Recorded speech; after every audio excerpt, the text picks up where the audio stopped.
Indonesia ya.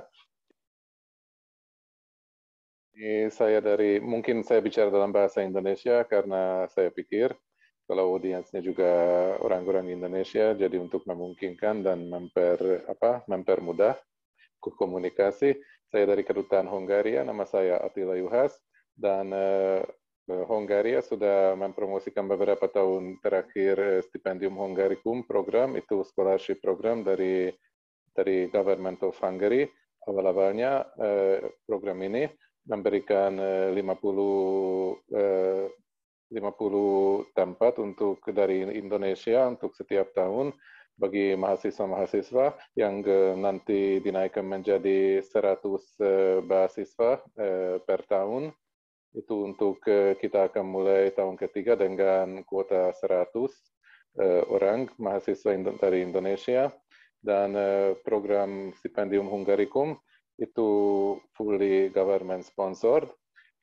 Sebenarnya semua informasi bisa ditemukan di stipendiumhongaricum.com dan itu semua diprakarsai oleh ada badan Hongaria yang dari itu singkatannya TKI dari Tempus bahasa Inggris, Tempus Foundation of Hungary. Semua orang bisa juga mencari websitenya Tempus Foundation dan di sana juga bisa ditemukan semua kontak. Kalau yang country coordinatornya untuk Indonesia itu namanya Miss Kitty Nemet, yang saya yakin dia akan juga siap untuk membalas semua pertanyaan yang terkait dengan Stipendium Hongaricum Scholarship. Sebenarnya untuk tahun ini itu baru diumumkan Stipendium Hongaricum untuk tahun akademik 2022-2023, itu bulan November kemarin, kalau tidak salah tanggal 18, baru mulai diumumkan di website, dan itu prosedurnya dan semua bisa ditemukan, itu sangat jelas di sana, dan terbuka untuk orang Indonesia untuk mencoba scholarship itu ada baik di mulai dari tingkat bachelor, namun bisa juga mencoba di tingkat master, dan juga ada program PhD, yaitu PhD-nya 2+2 tahun, kalau masternya biasanya 2 tahun, dan bachelornya juga seperti ikut peraturan Hongaria di bermacam universitas, itu bisa dikatakan menurut saya setiap orang bisa menemukan untuk dirinya sendiri yang paling cocok, baik dari segi bidang, mau belajar di mana, maupun di university yang mana di Hongaria. Ada termasuk dalam program itu banyak sekali universitas, bukan hanya di ibu kota Budapest, tapi juga di kota-kota Hongaria yang lain. Ada di bidang agraria, ada di bidang engineering, ada kedokteran, ada hukum, ada humanities, juga Budapest, kota Pécs, Debrecen, Gödöllő, tentunya, dan masih ada beberapa kota-kota yang lain di mana beasiswa itu ditawarkan, dan bisa dikatakan bahwa sangat populer. Kalau untuk tahun kemarin, kalau tidak salah, lebih dari 1.600 sekian orang dari Indonesia melamar untuk kuota 100 tempat itu. Dan Stipendium Hongaricum menawarkan banyak benefit, mulai dari belajar secara gratis, mendapatkan dormitory atau mendapatkan tunjangan untuk sewa apartemen, juga ada monthly allowance, termasuk sudah jaminan kesehatan, dan lain-lain, kecuali kalau tiket dari Indonesia ke Hongaria itu harus ditanggung sendiri, dan juga kalau biaya visa. Kita sebagai kedutaan Hongaria sangat dan selalu membantu orang yang sudah mendapatkan Stipendium Hongaricum beasiswa scholarship tersebut itu, yaitu biasanya prosesnya yang mereka datang ke kedutaan itu biasanya bulan Juli dan Agustus, karena kebanyakannya berangkat selalu bulan September untuk mulai pelajaran di sana.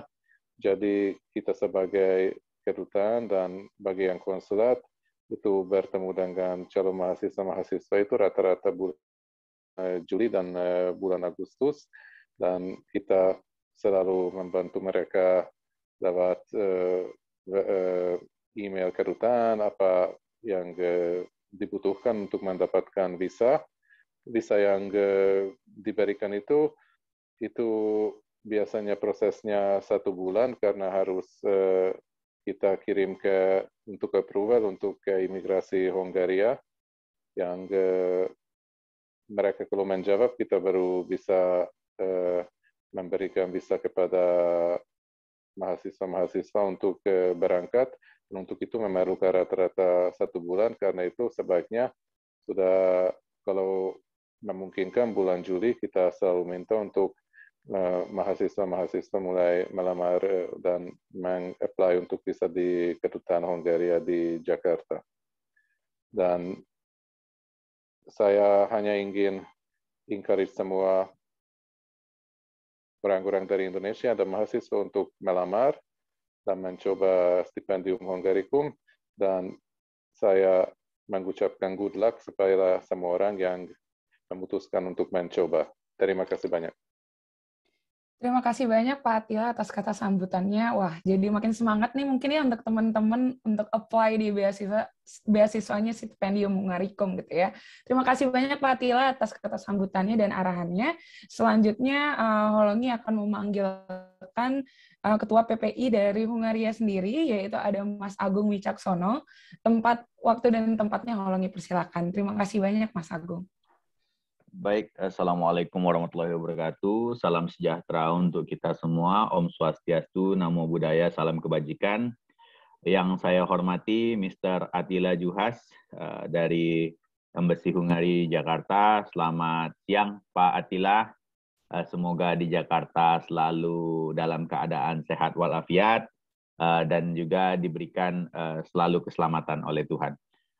Baiklah teman-teman yang saya banggakan, pada hari ini kita mengadakan webinar mengenai Stipendium Hongaricum, sebuah beasiswa yang diberikan oleh pemerintah Hongaria kepada banyak negara di dunia dan salah satunya Indonesia. Dan pertama sekali kita berterima kasih kepada Embassy Hungari di Jakarta yang mewakili pemerintah Hongaria, karena atas berbagai upayanya, embassy atau pemerintah Hongaria memberikan peningkatan jumlah kuota untuk Indonesia yang sangat signifikan dari yang sebelumnya Pak Attila jelaskan tadi hanya sebesar 50 orang per tahun, sekarang menjadi 100 orang per tahun. Dan 100 orang per tahun itu terdiri dari sekiranya 50 orang PhD, 40 orang master, dan 10 orang bachelor. Dan ini menjadikan banyak dari kita bisa berkuliah di Hongaria secara gratis, dan kemudian apapun itu ditanggung oleh pemerintah Hongaria. Ini adalah bentuk terima kasih kita kepada pihak Hongaria, pemerintah Hongaria, dan juga ini adalah salah satu bentuk persahabatan antara negara kita dan Hongaria yang harusnya semakin terus menjalin hubungan ini lebih baik lagi.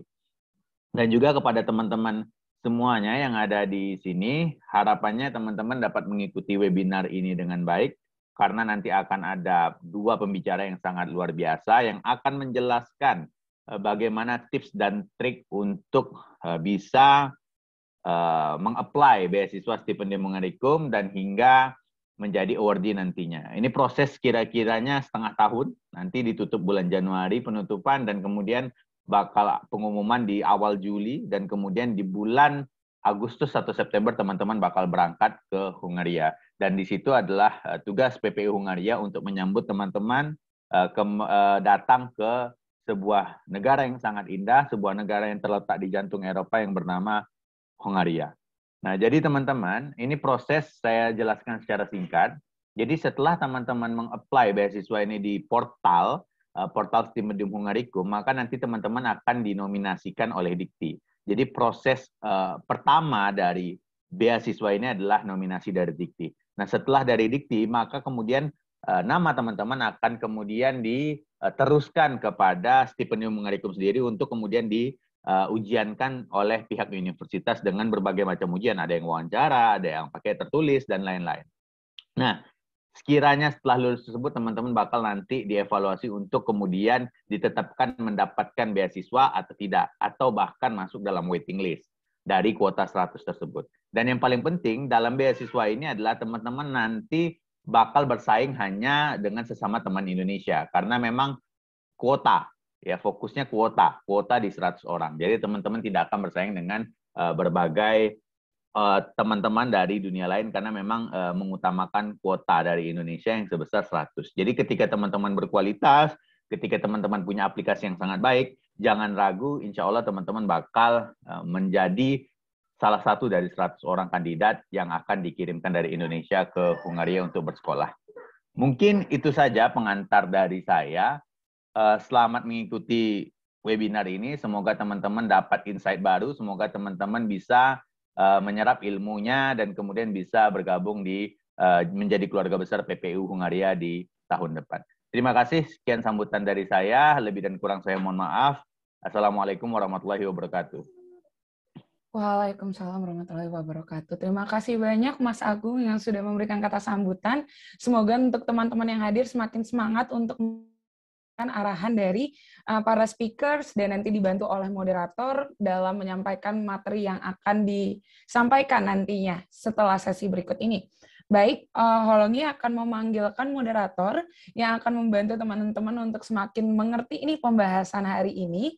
Saya akan manggilkan Kak Cia Alpahani Aputri, salah satu IISMA Awardi juga, yang sekarang lokasinya di Zagreb, salah satu kota yang indah di Hungaria.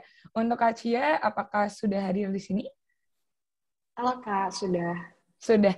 Baik, selamat pagi Kak Cia.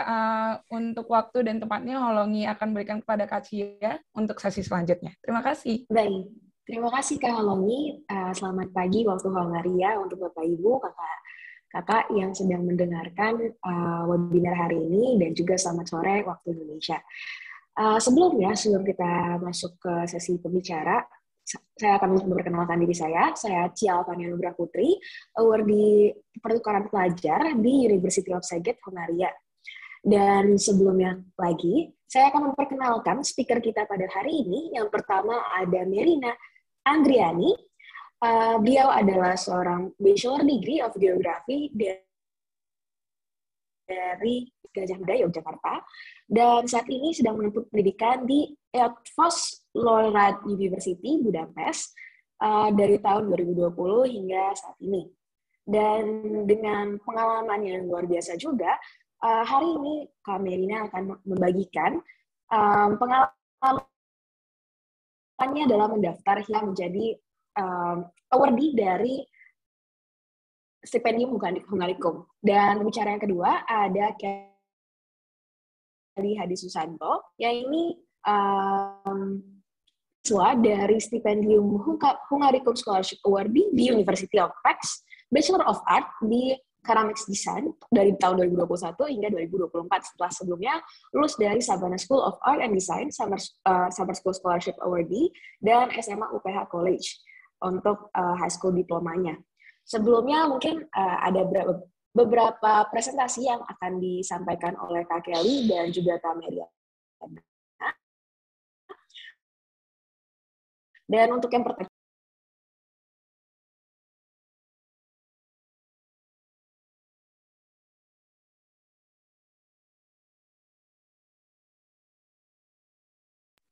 mungkin dari teman-teman panitia ada bisa bantu untuk men-share PowerPoint-nya.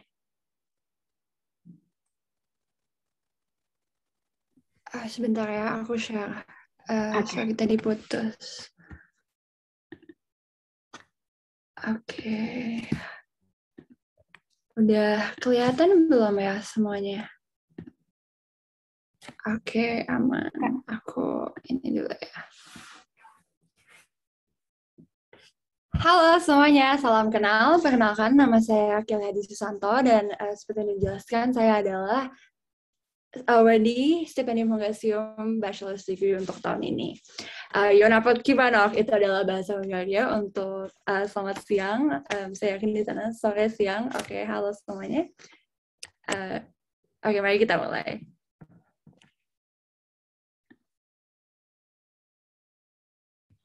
Oke, aku bakal kupas tuntas sedikit, kurang lebih mengenai teknikal how to apply, kemudian proses-prosesnya, timeline-nya, harus kumpulin dokumen-dokumen apa aja sih, dan mungkin sedikit-sedikit tips and tricks sebelum nanti develop further di talk show. Oke, jadi harus ingat kalau misalkan deadline application-nya itu Januari 15, 2022, jadi jangan lupa semuanya, jangan lupa untuk upload semua dokumen before then. Dan itu available untuk bachelor's, master, and PhD, dan juga available buat non-degree programs, atau juga untuk mungkin kayak exchange atau hanya 1 semester. Untuk masters dan bachelor's, non-degree atau one-tier masters, itu disediakan apa aja dari stipendium Hungasium ini adalah pertama full tuition fee, kemudian kontribusi akomodasi, yaitu either free dorm, atau kalau misalkan emang nggak bisa untuk apply dorm atau tidak ada dorm segala macam, itu dikasih substitusi 40.000 HUF per bulan dari stipendium, dan itu bisa dipakai untuk flat dan segala macam. Kalau misalkan dari personal experience, karena aku juga udah rencana mau pindah flat segala macam, 40.000 HUF itu nggak entirely cukup. Biasanya itu flat kalau misalkan bagi itu sekitar 50.000 sampai 60.000 sampai 70.000 per bulan. HUF, oke. Terus kalau monthly stipend itu kayak per bulan dapat biaya hidup, yaitu 43.700 HUF, dan itu dikasih setiap bulan selama waktu pembelajaran, dan itu selama 12 bulan. Juga disediakan medical insurance up to 65,000 HUF per tahun. Ini berbeda kalau dari doctoral, itu beda. Award-nya itu doctoral memiliki monthly stipend yang lebih banyak, yaitu 140.000 HUF per bulannya. Dan itu untuk 4 semester awal, kalau 4 semester kemudiannya itu 180.000 HUF. Nah, ini aku bakal sedikit kupas proses aplikasinya. Nanti ada yang lebih detailnya, cuma ini poin-poin pentingnya. Oke, jadi ingat ada proses pemilihan program aplikasi itu dari November sampai Desember ini. And make sure banget budayakan membaca ya teman-teman. Budayakan baca all the majors, semua majornya sampai bawah, kayak apakah itu sesuai sama kamu, dan apakah memang ini major yang kamu mau, kamu baca description-nya. Dan kalau bisa banget, always ask for curriculum dari bagian tempusnya atau dari bagian kuliah kalian, biar kalian yakin bahwa oke, ini memang adalah kuliah yang saya mau, ini memang adalah major yang saya mau. Always memudayakan membaca. Oke. Di bulan Desember ini juga kalian harus hubungi institusi kalian untuk kayak ada special requirement nggak. Karena kalau misalnya dari aku sendiri, kan aku ceramic design, itu cukup beda dari beberapa major yang lain, di mana emang ada certain portfolio dan ada certain pieces yang harus ditaruh. Jadi dan itu juga aku dengar dari teman-teman aku yang lain, ada juga yang memang ada tes dan segala macam, ada yang tidak. Jadi contact your institution, contact your university untuk kejelasan gitu. Jangan lupa deadline sekali lagi 15 Januari 2022 teman-teman.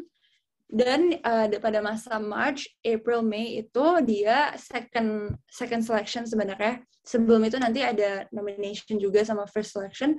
Cuma di March, April, May itu biasanya either entrance exam, yaitu bisa kayak tes tertulis, atau bisa wawancara, atau bisa another review of portfolio, kayak dia minta further portfolio, dia mungkin minta video portfolio. Always communicate sama universitas kamu, itu penting banget. And don't forget, June 2022, your results are coming in. Jadi dapat paling deg-degan lah segala macam ya.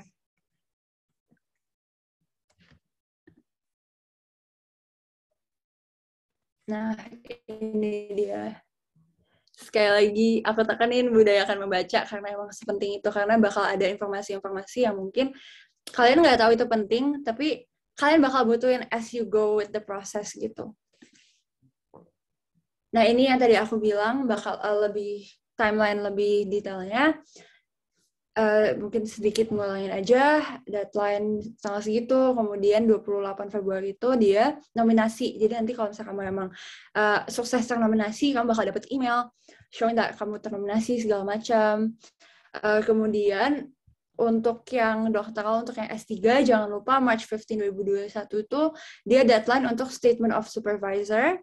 Kemudian March to end of May itu adalah seksi kedua yang tadi, yang mungkin bisa interview, bisa tertulis, bisa further portfolio, tergantung dari universitas dan major masing-masing. Kemudian 15 April 2021 itu terakhir submit medical certificate, dan template semua sudah ada di website-nya Stipendium Hungresium. Kemudian middle to end of June itu notifikasi mengenai hasil seleksi, apakah kalian keterima, segala macam. June to July adalah proses pengajuan visa, dan if you got in 30 September 30 September 2022, Sziasztok, selamat datang di Hungary. Sziasztok is another Hungarian language, itu basically greeting, halo gitu.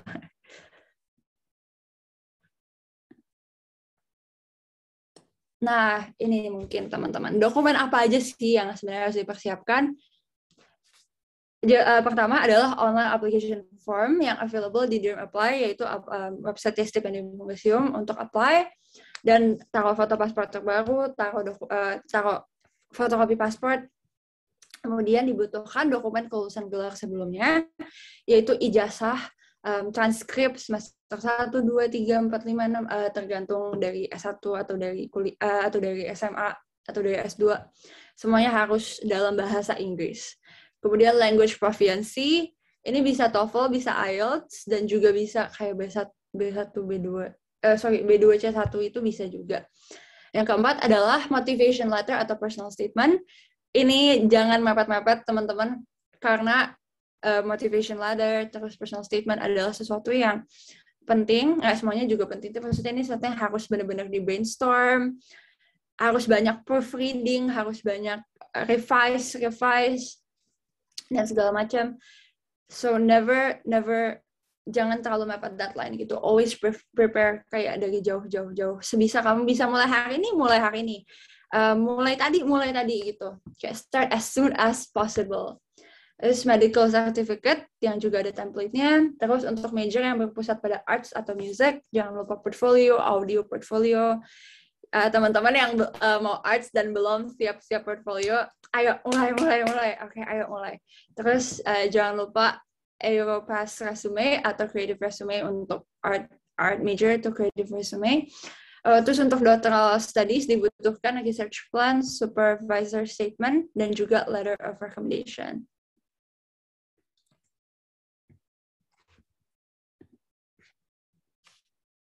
Oke, ini adalah usual information yang udah disediain oleh website Stipendium. Karena benar banget, tadi juga udah dibilangin, kalau misalkan semua informasi itu komplit banget di sana. Again, budayakan membaca karena penting banget. Ini link-link yang penting banget buat kalian juga. Itu aja untuk technical prosesnya. Mungkin untuk tips and tricks and my personal experience bakal further nanti di talk show. Aku bakal balikin ke Kak Cia. Thank you so much, everyone. Oke, thank you Kak Kelly untuk pemaparannya. Mungkin lanjut aja, kita langsung lanjut ke pemaparan dari Kak Mary. Apakah Kak Mary udah siap? Halo, aku coba share screen. Halo Kak Mary.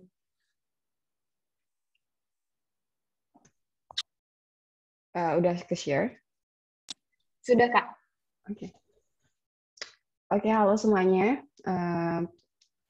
Perkenalkan, aku Mary, dan bachelor degree aku di Geografi UGM 2013 sampai 2018. Setelah itu, aku kerja 2 tahun di Indonesia, baru lanjut master degree, sekarang di Outsloren University di Budapest. Beberapa poin yang bakal aku bahas di sini. Pertama adalah kenapa aku milih Stipendium Hungarikum. mungkin teman-teman yang di sini bisa relate juga kalau kalian daftar lebih di satu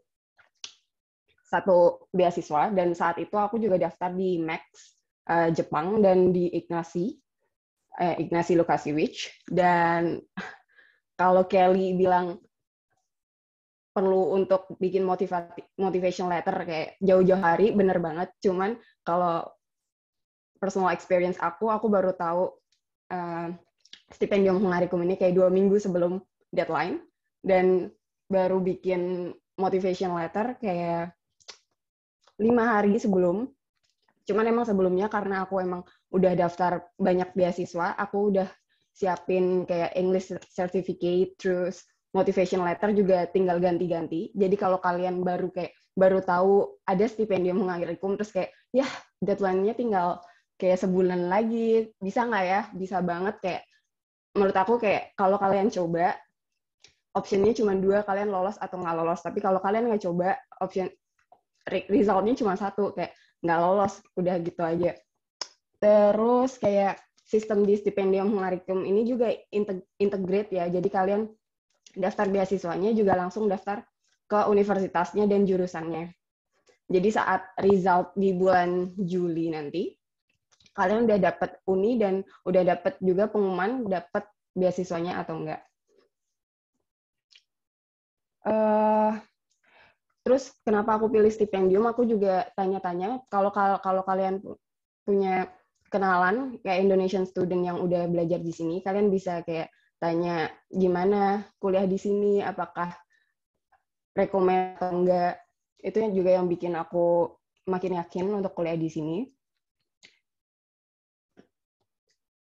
Dan seperti yang Kelly bilang, nggak cuma IELTS, tapi aku di sini kemarin pakai TOEFL IBT bisa, tapi harus di cross check lagi karena setiap uni beda, dan di jurusannya juga di website jurusannya bisa kalian cek sertifikat bahasa Inggris apa aja yang bisa diterima. Terus kalian juga ada kontak email, jadi kayak make sure banget kalaupun kayak nggak ada waktu buat IELTS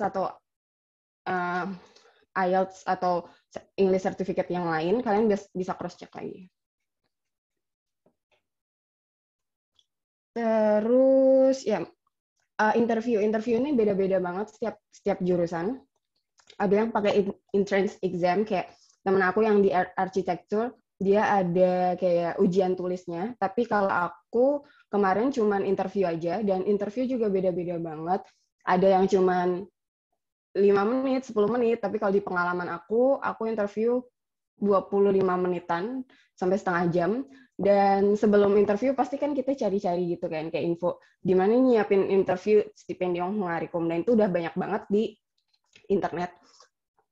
Kalian bisa kayak siapin kenapa alasan kalian pilih jurusan ini, kenapa alasan kalian kuliah di Hungaria, terus kayak research plan kalian gimana. Tapi kalau pengalaman aku, profesor aku tuh nggak nanya itu, dia lebih malah nanya kayak kasus corona, tapi kayak terus lebih nanya ke pelajaran sih, jadi lebih pengen tahu kayak gimana cara berpikirnya, critical thinking-nya. Padahal aku udah kayak nyiapin kayak kenapa aku harus pilih Hungari dan lain-lain, kenapa aku pilih uni ini, kenapa pilih jurusan ini, tapi nggak ada salahnya untuk nyiapin jawaban-jawaban itu. Nah, hal lain yang pengen aku share hari ini itu lebih ke living cost-nya, karena itu juga salah satu pertimbangan aku, bisa nggak sih kayak 83.700 Hungarian forint itu buat hidup di Hongaria ini. Nah, sebenarnya di website Study in Hungary itu udah lengkap banget. Kalian bisa buka websitenya Stipendium Hungarikum, terus ada tab Living in Hungary, terus udah ada kayak untuk dormitory. Tapi kalau di sini kayaknya belum update. Jadi kalau real situation-nya dormitory itu kayak 40.000, terus kalau private flat itu ya sekitar 50.000, 60.000, itu tergantung lagi kalian mau share flat, kayak share room atau enggak. Terus beda lagi untuk setiap kotanya di Budapest dan di Debrecen misalnya itu beda. Misal di Debrecen masih bisa lah dapat flat kayak 40.000, 45. Tapi kalau di Budapest itu udah cukup susah. Dan kalau untuk dorm juga pengalaman aku di LT itu juga cukup penuh. Jadi bahkan kalau aku sih nggak dapet kesempatan untuk di dorm, jadi dari semester 1 aku udah di flat. Terus untuk basic food, misal kayak groceries, dari pengalaman aku sih 40.000 itu cukup kalau kalian jarang makan di luar. Jadi kalau kalian masak, sebenarnya itu cukup. Tapi kita harus juga mikir expenses yang lain kayak transport tiket, terus mobile data, terus entertainment. Dan another expense pre-departure juga ada, kayak misal kayak flight ticket yang tadi udah dibilang, itu kita juga self-funding. Habis itu ada travel insurance. Terus juga ada kayak, kalau visa kita nggak bayar, cuman mungkin kalau kalian nggak domisili Jakarta, kalian harus ngeluarin biaya untuk transportasi. Terus kalau mungkin waktu pandemi ini juga kalian mungkin perlu PCR dan lain-lain. Dan untuk beberapa orang, mungkin ini sangat concern ya, kayak gimana sih halal food, kayak susah nggak cari makanan halal. Itu di sini, kalau di Budapest sendiri ya, pengalaman aku, banyak butcher yang nyediain daging halal, terus kayak Asian food, itu juga banyak, kayak kalian nggak usah khawatir untuk itu, bahkan kalian bisa Indomie itu juga tersedia di sini. Terus, oh ya, nah benefitnya, misal setahu aku kalau di beasiswa lain, kayak sepemahaman aku kayak di Poland yang Ignacy Lukasiewicz waktu aku daftar itu kita tidak diperbolehkan untuk part time, sedangkan di stipendium Hungarikum ini kita bisa part time, dan karena kita included in third world country, kita hanya bisa kerja itu 24 jam seminggu.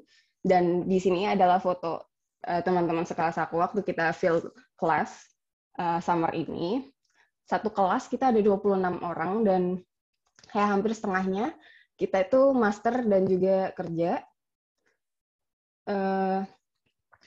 Dan kerjanya macam-macam juga sih, nggak cuman kayak yang related. Kan aku di environmental science, ada juga yang kerja di kayak customer service or administration, atau bahkan kayak di restoran, tapi juga ada juga yang kerja di misal kayak jadi carbon calculation specialist gitu. Nah, dan di environmental science LT kita tuh wajib untuk melakukan internship. Meskipun karena pandemi ini kita tidak diwajibkan untuk internship, tapi untungnya aku bisa dapat internship di Mott MacDonald. Jadi ini beda sama McDonald ya. Jadi kayak ini environmental construction. Jadi mereka juga punya kantor di Singapura, di Indonesia. Terus di Hungari ini kita kayak support UK team, dan karena aku udah kerja 2 tahun di Indo, jadi kayak kesempatan internship ini sangat berharga, dan aku bisa kayak ngebandingin gimana sih kerja di Indo sama di Eropa. Terus kalau ada yang nanya internship kayak magang, kamu disuruh bikin kopi atau enggak, kayak enggak sama, atau fotokopi atau gimana, enggak sama sekali. Kayak mereka sangat senior tuh sangat helpful. Terus kayak kerjaan juga sama, kayak full timer sama part timer sama, dan kayak team leader, bahkan kayak di sini kayak kenyamanan employee itu sangat dipentingkan, kayak cara duduknya udah bener nggak, postur duduknya gimana, terus kayak selalu kayak setiap bulan ada evaluasi kayak kamu nyaman nggak dengan workload kamu gitu-gitu. Jadi ini juga salah satu benefitnya. Nah, oh ya, sebelumnya kayak setelah lulus, kita juga ada kesempatan untuk dapat job seeking visa selama 9 bulan. Jadi kita kan ada beberapa beasiswa yang ada beasiswa yang misal kamu harus balik ke Indonesia atau kamu harus kerja di mungkin negara pemberi beasiswanya. Tapi kalau untuk beasiswa ini kalian bebas, kalian boleh stay atau kalian boleh pulang. Terus part-time di Budapest, di Hungari ini, aku mau bilang susah atau gampang dapat part-time misal. Kalau waktu pandemi itu susah karena semua kita ada semi lockdown selama beberapa bulan dan toko-toko tutup, jadi kayak susah banget untuk dapat part-time. Tapi karena sekarang kita udah mulai open up lagi, jadi lebih mudah dan ada beberapa website yang aku tunjukin. Salah satunya ini kayak muis.hu. Itu mereka kayak student agency dan aku dapat internship-nya juga dari sini. Prosesnya semuanya online, bahkan tanda tangan kontrak itu online juga. Terus ada juga kalian bisa lihat di mindiak.hu. Aku pernah apply beberapa kali di sini tapi belum pernah keterima. Dan bisa juga di LinkedIn karena teman aku juga ada yang dapat internship dari LinkedIn dan mungkin itu salah satu preferensi juga kalian pengen ambil kota mana selain universitas ya. Pertama yang aku decide adalah jurusan. Kalian pengen belajar apa, lihat kurikulumnya, jurusan misal kalau aku environmental, jadi aku lihat ada beberapa universitas yang offer ini. Di situ ada LT dan ada Debrecen. Terus kalian bisa mungkin lihat rankingnya atau lihat kurikulumnya atau lihat kayak senior student yang pernah belajar di sana. Terus habis itu selain itu karena aku pilih Budapest karena ada kesempatan untuk part-time dan internship yang mungkin lebih banyak, tapi biaya hidupnya juga lebih tinggi. Gitu. Jadi harus dipikirkan pemilihan kotanya juga. Tapi misal kalau aku pernah ke Debrecen, aku ngerasa di sana bisa lebih fokus untuk belajar. Itu juga bisa jadi pertimbangan. Nah, itu aja presentasi dari aku. Semoga lancar-lancar. Jadi last remark-nya kayak coba aja kalau menurut aku. Kayak kalau kalian coba pilihannya ada dua, kayak lolos dan nggak lolos. Tapi kalau kalian nggak coba ya udah nggak lolos aja. Dan semoga kita bisa ketemu di Hongaria. Terima kasih. Oke, thank you Kak Mary untuk pemaparan dan juga Kelly. Oke, mungkin kita langsung aja masuk ke sesi talk show kali ya. Aku juga ada beberapa pertanyaan yang mau aku tanyain. Sebelumnya kan tadi Kak Mary udah cerita nih Kak mengenai kenapa sih pilihnya beasiswa stipendium. Kalau Kak Kelly gimana Kak? Kenapa Kakak sendiri milih beasiswa stipendium Hungaricum dan kenapa University of Prague? Oke, jadi as we know kan stipendium ini kan di Hungary dan itu di Eropa kan. Aku sebagai pencinta seni banget dan emang mau kejar kayak professional career di sana, itu menjadi attractive banget buat aku. Apalagi susah banget buat cari full scholarship yang basisnya itu arts major. Jadi waktu aku tahu soal ini aku langsung enthusiastic banget. Dan aku tahu bisa kerja juga kan, bisa part-time walaupun masih S1 juga. Dan it's another bonus yang, bukan bonus sih, it's another kayak keharusan yang aku lihat, oh it's a very good chance for me gitu. Oke, terus kenapa Kak pilih University of Prague akhirnya? Oh iya, sorry. Okay. University of Prague itu dia tuh ada ceramics kan. Jadi memang ceramics ini dia ada namanya kayak Zolnay Neget atau Zolnay Factory. Dia itu memang factory about ceramics yang memang ceramik dia tuh udah dipakai sampai kayak misalkan kerajaan Inggris segala macam. Jadi dan dia tuh work kita tuh langsung di factory-nya sebelah sama museum gitu. Jadi aku dapat istilahnya direct exposure ke sana, direct exposure ke ceramics work yang udah long running factory gitu maksudnya.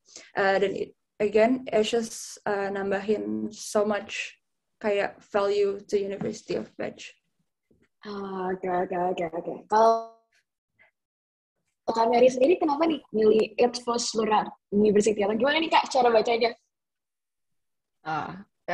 FOS kayaknya. Itu yang nggak yakin. LT aja, LT. Oke. Karena salah satu universitas paling besar di Hungari. Selain itu, ada beberapa, kita udah ada 3 senior student, jadi kayak yang udah lulus dari environmental science itu udah ada 2, Mas Yoga dan Mas Tito. Dan mereka dua-duanya juga udah bekerja di sini, di Tata konsultasi sama Schneider. Terus yang satu juga masih ongoing, master degree waktu itu, dan aku tanya-tanya ke dia, dan dia lulusan ITB, dan aku tanya rekomendasi dia gimana kuliahnya, is it worth it, atau terus dan sekarang dia juga apply lagi ke PhD. Jadi dan di environmental science sendiri ada 2 mahasiswa Indonesia yang baru, itu ada 2. Jadi ya dari rekomendasi another Indonesian student yang mungkin bisa kalian kontak PPI terus tanya kayak ada nggak sih yang kuliah misal di Debrecen jurusan ini gitu. Jadi kalian bisa tanya-tanya. Oke. Kalau Kak Kelly sendiri sebelumnya udah tanya-tanya juga Kakak ke kakak-kakak PPI atau mungkin yang ini pertanyaan juga. Dulu Kakak tuh tahu informasi ini dan mungkin akhirnya, oh ya udah gue mau di University of Pech Hungary ini, itu dari tanya-tanya ke siapa kah, atau nyari-nyari di mana kah gitu? Jadi dulu aku tuh memang nggak terlalu aktif secara, maksudnya nggak terlalu aktif on social media untuk ini, jadi aku nggak terlalu reach out ke kakak kelas, tapi I do reach out ke PPI, aku juga reach out kayak aku daripada ke kakak-kakak, mungkin aku reach out-nya lebih ke professors yang di sana sih. Aku reach out lebih ke kurikulum, terus aku juga minta Zoom call sama mereka, and actually quite a lot of them wanted to have a Zoom call with me. Terus aku kayak ngobrol soal kehidupan di sini. Aku juga ngobrol soal, seni di sini gimana. Aku kan juga kemarin kan banyak apply beasiswa lain juga, maksudnya nggak cuma di Eropa, maksudnya yang di Asia juga. Dan di situ I get to kayak bandingin konversasi yang aku punya sama professors atau admission advisors yang di Eropa sini sama yang di Asia gitu. And it gives me so much kayak knowledge juga. Terus selain itu, aku akhirnya milih ini tuh karena sebenarnya aku research, jadi aku lebih ya scroll di internet aja sih, research terus kayak ketemu beasiswa ini. And fun fact, aku sebenarnya ketemu beasiswa ini agak mepet banget, cuma karena emang aku udah prepare banyak, jadi ya kayak Kak Mary tadi tinggal ganti-ganti gitu sih. Jadi again, don't hesitate on applying guys, just don't hesitate.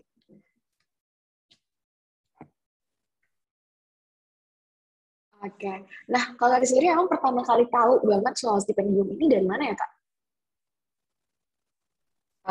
Aku tahu dari satunya WhatsApp, apa sih aplikasi? Pokoknya aplikasi chatting. Lain ya, Kak? Bukan. Oh, bukan. Yang warnanya biru. Oh, oke. Pokoknya Telegram. Nah, iya. Dari Telegram itu kan biasanya ada room yang kayak beasiswa dan lain-lain kan. Nah, waktu itu aku lagi nyiapin untuk Ignasi dan ada juga nih stipendium. Terus waktu itu adalah tahun pertama mereka nambah kuota. Jadi ya coba-coba aja. Dan misal kalau di pengalaman aku, misal medical certification, waktu itu kan aku lagi kerja di Palu dan lagi pandemi juga, jadi susah untuk ke rumah sakit, itu bisa disusulin. Bahkan aku bisa disusulin beberapa dokumen, tapi make sure lagi dokumen mana aja yang bisa disusulin. Oke. Kalau Kak Kelly sendiri emang sebelumnya tahu stipendium ini dari mana kah? Apakah karena emang lagi cari beasiswa, jadi nggak sengaja juga bisa lihat dari Instagram atau lagi cari-cari di Google search, tiba-tiba kelihatan ada stipendium gitu? Kalau aku tuh dari research karena emang lagi nyari banyak beasiswa gitu, terus website-website yang biasanya emang ada list scholarship-nya gitu. Aku boleh sebutin nama website-nya nggak sih? Boleh sebut merek nggak? Oh, boleh Kak. Mungkin bisa di-share juga di chat biar bisa di-copy sama teman-teman kita ini. Oke. Ini fullyfundedscholarships.com, itu informasi dia banyak banget, lengkap banget, banyak banget scholarship di sana. Terus juga kayak misalkan ikut open line chats atau ya kayak tadi ikut Telegram juga. Terus biasanya kalau udah apply satu scholarship gitu kan banyak tuh kumpul sama anak-anak yang ikut scholarship juga. Kenalan sama mereka karena insight mereka banyak banget, kamu jadi tahu kehidupan mereka, maksudnya perjuangan mereka, terus kamu juga jadi tahu oke, mereka apply ke sini. Terus oh ini juga ada ya, terus kayak apa ya, you just get more motivated aja, terus kayak informasinya jadi banyak banget gitu.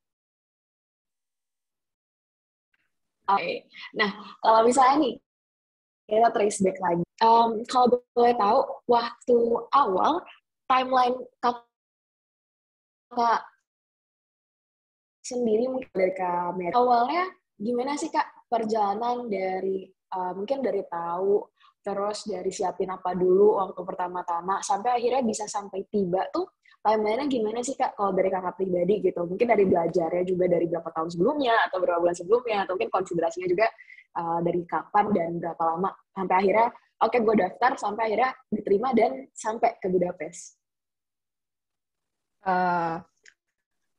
Sejujurnya kayak kalau di jurusan aku dulu di geografi UGM, kalau mereka mau ambil master biasanya mereka udah kayak siapin dari semester 5. Mereka akan banyak ambil conference dan lain-lain, tapi waktu itu aku masih kayak I'm not deciding to take another education degree, kayaknya belum deh. Terus kayak mau kerja dulu deh, kayak pengen lihat gimana sih dunia kerja. Terus ya udah aku kerja, tapi di semester akhir aku kerja di International Affair jurusan aku, dan aku kerja project bareng dosen aku. Terus kayaknya seru diambil bidang lingkungan gitu. Terus sambil apply aku kerja di beberapa instansi riset dan NGO. Di situ aku sambil daftar, tapi kayak kalau persiapannya, nah dari lulus dari International Affair itu dan lulus aku udah siapin untuk tes bahasa Inggris, karena kayak berapa ya, 3 bulan mungkin ya persiapan untuk tes bahasa Inggris.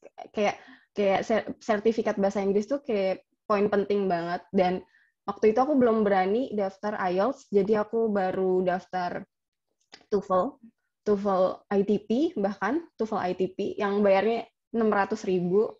Nah, kalian ternyata juga ada kok beasiswa yang masih menerima TOEFL ITP. Misal di Jepang kalian bisa pakai TOEFL ITP atau TOEIC.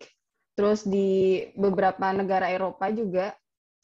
Jadi persiapannya ya kayak 3 bulan sebelumnya, kayak 3 bulan untuk tes bahasa Inggris.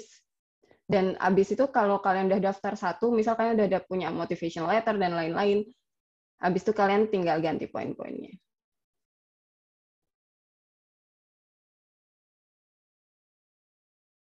Oke, thank you Kak. Kalau misalnya Kak Kelly sendiri gimana nih Kak timeline pribadinya, mungkin dari konsiderasinya berapa lama sampai akhirnya mutusin buat oke, daftar sampai akhirnya belajar juga, itu kira-kira timeline-nya gimana Kak kalau Kakak sendiri?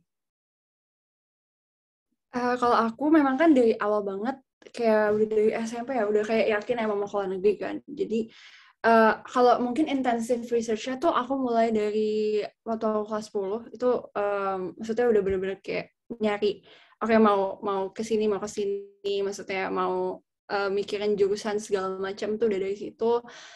Terus memang preparation yang aku pakai banget tuh karena aku tahu kan yang aku mau tuh sesuatu yang praktikal banget, kayak misalkan seni atau aku juga into teater, itu kan praktikal banget.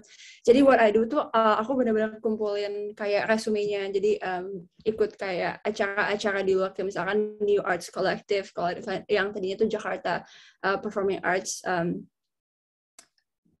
Ya, saya ikut itu, terus ikut juga misalkan teater di sekolah, ikut banyak kegiatan-kegiatan di sekolah, terus juga ikut NGO itu untuk, sebenarnya NGO itu nggak cuma buat resume ya, itu juga buat kayak broaden our mind, terus kita juga kenal banyak orang gitu, kayak kita kenal banyak orang yang dari different backgrounds, kita ngeliat perspektif mereka segala macam, itu juga belajar banyak banget, dan itu juga bisa enrich how you end up writing your motivational letter atau your personal statement. Terus juga kayak tadi English course juga, itu aku prepare sekitar 2-3 bulan sebelum ya, aku ambil TOEFL. Jujur guys, jangan ambil TOEFL, ambil IELTS aja ya. Jangan nyesain diri terus ambil TOEFL, ambil IELTS aja. Bukan apa, tapi memang maksudnya TOEFL agak lebih apa ya, dari teman-teman aku yang ambil dua-duanya juga tuh kayak lebih ribet gitu dari misalkan writing mereka, speaking mereka. Terus kalau IELTS tuh enak kan, kayak speaking sama itu kalian tuh ngomong langsung sama orang, bukan sama komputer, which is menurut aku better gitu. Itu sih, sama interview juga. Oh ya, one tip yang enak banget tuh kalau misalkan buat job-job interview itu, coba bikin mind map deh, mind map of your thoughts dan pengalaman-pengalaman kamu. Terus dari situ nanti kamu start lagi apa yang kamu ngomong. Itu bakal ngebantu banget biar kamu nggak ngeblank. Gitu. Oke, mungkin aku juga mau follow up question nih dari timeline tadi. Kalau dari Kak Kelly sendiri, menurut Kakak itu udah apa ya? Sudah tepatkah emang persiapan dari kelas 10 ini, atau emang seharusnya tuh lebih lama lagi, atau mungkin dari persiapan belajar bahasa Inggrisnya harusnya lebih lama lagi dari 3 bulan biar bisa retest atau gimana gitu? Atau menurut Kakak sebenarnya udah cukup banget gitu dari timeline yang udah di-set sama Kak Kelly sendiri? Dari aku sih always start as soon as possible. Maksudnya gini, kalau misalkan emang kamu baru tahu seminggu sebelum, ya nggak apa-apa. Maksudnya jangan jadi kayak tinggal seminggu nih, udah lah nggak usah. Jangan gitu kayak kalau misalkan kamu emang baru tahu seminggu dan kamu udah tahu tinggal seminggu, ya udah mulai aja. Pokoknya mulai aja. Kayak just start as soon as possible. Kamu tahu hari ini, kamu mulai hari ini gitu. Jadi kalau masalah aku mulai dari kelas, jujur aku memang ngerasa I wish I could lebih bisa serius dari, maksudnya bisa lebih tahu lebih kayak research lebih intensif itu dari awal. Cuma habis itu aku pikir-pikir lagi kayak, tapi mungkin dulu aku juga belum terlalu yakin soal masa depan aku segala macam. Sekarang juga masih belum yakin sih. Cuma maksudnya gimana ya, just like don't regret stuff, karena kalau kamu regret tuh kamu bakal capek sendiri. Just kalau kamu tahu dari sekarang, kamu mulai dari sekarang. Simpelnya gitu sih. Oke. Kalau dari Kak Kelly sendiri gimana nih Kak? Kan mungkin Kakak lebih singkat ya persiapannya dibanding Kak Kelly. Apa menurut Kakak tuh ada saran-saran nggak sih buat teman-teman yang mungkin lagi mulai persiapan dari sekarang? Atau lagi bingung, saya mungkin lagi bingung juga apakah harusnya persiapannya dari sekarang atau entar aja deh kalau misalnya udah yakin sama jurusannya, atau gimana nih Kak dari Kak Mary? Kalau aku percaya kayak everything always coming in the perfect time gitu loh. Kayak aku baru tahu beasiswa ini 2 minggu, tapi kayak ya udah kayak semuanya dilancarkan aja. Bahkan kayak beasiswa yang aku apply setahun sebelumnya itu kayak kenapa lebih susah ya? Kenapa ya? Mungkin emang udah jalannya dan kayak 3 bulan cukup nggak ya? Tapi kalau aku kayak semua itu lebih jalan kalau ada time pressure-nya gitu loh. Kalau aduh udah kurang 2 minggu nih, harus jadi ini motivation letter-nya. Itu malah lebih cepat, lebih jadi dibanding kayak masih 3 bulan gitu, kayak bakal nunda-nunda. Jadi kalau kalian mikir kayak aduh cukup nggak ya, coba aja gitu. It's always coming in the perfect time aja. Oke, so setelah itu, selain itu ada nggak sih Kak kayak do and don'ts mungkin dari persiapannya yang dari Kak Mary sendiri karena pengalaman kemarin atau mungkin setelah pengalaman pengalaman daftar ini jadinya do and don'ts sendiri untuk teman-teman di sini yang mau apply stipendium juga? Kayak yang Kelly bilang, budayakan membaca. Karena di website stipendium ini udah banyak banget. Kalian mau kayak apa aja dokumennya, terus timeline-nya, semuanya, terus bahkan kayak living cost, mereka tuh udah accommodate gitu. Terus research kayak misal kalian motivation letter, itu banyak banget kalian bisa kayak approach misal kakak tingkat kalian atau di internet juga, kayak mereka itu motivation letter yang bagus kayak gimana.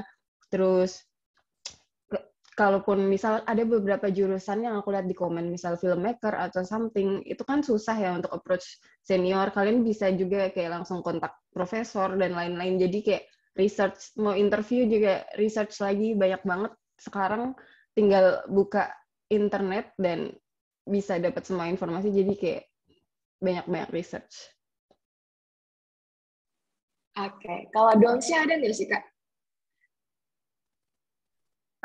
Donsnya mungkin apa ya? Kayak,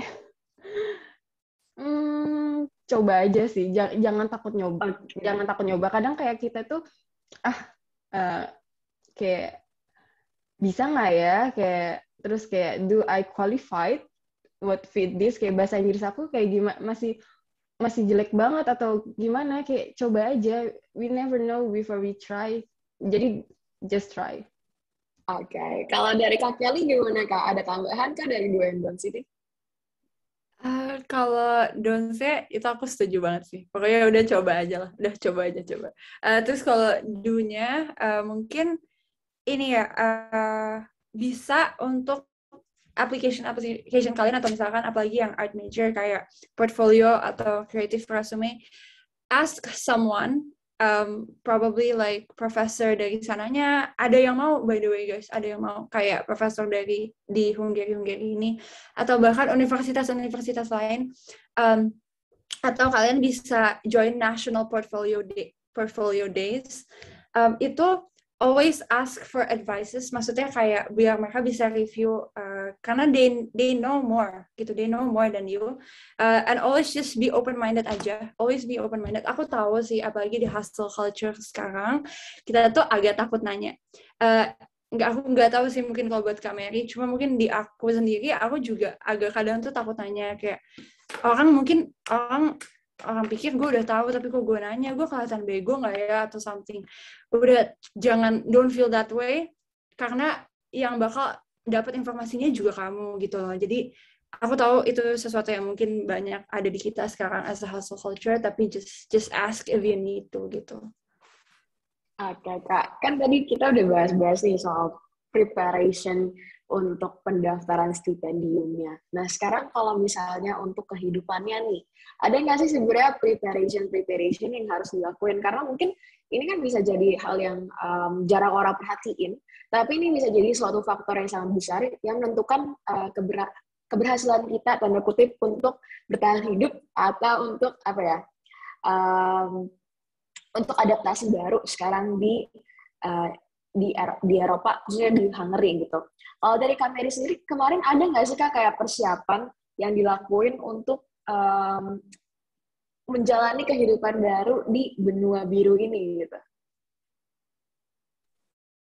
Nah, ini aku jadi ingat kayak waktu aku riset tentang interview, ada poin kayak mereka juga mungkin pengen tahu gimana kita nanti bisa adapt sama lingkungan baru. Jadi waktu itu aku point out kalau aku udah pernah kerja meskipun masih di Indonesia di beberapa pulau gitu. Jadi mereka pengen tahu banget kamu bisa nggak sih survive, karena kamu bisa aja 2 tahun di sini dan nggak pulang, kayak kamu bisa adapt atau enggak.